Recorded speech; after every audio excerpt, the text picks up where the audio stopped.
Welcome to the Rim Break Rodeo. We hope this video helps. You start by making sure Zoom is updated and permissioned on your phone. That avoids hidden errors later. Once updated, open Zoom and join or start a meeting so the interface you need is active. Tap the screen to surface the meeting toolbar, then tap More or the three-dot menu.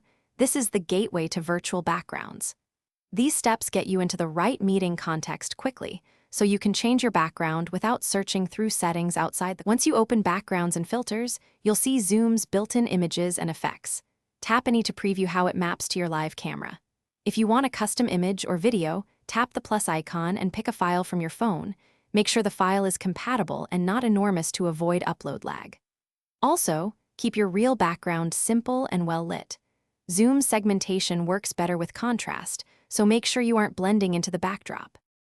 After selecting a background, tap it to apply and glance at gallery or speaker view to confirm it looks natural.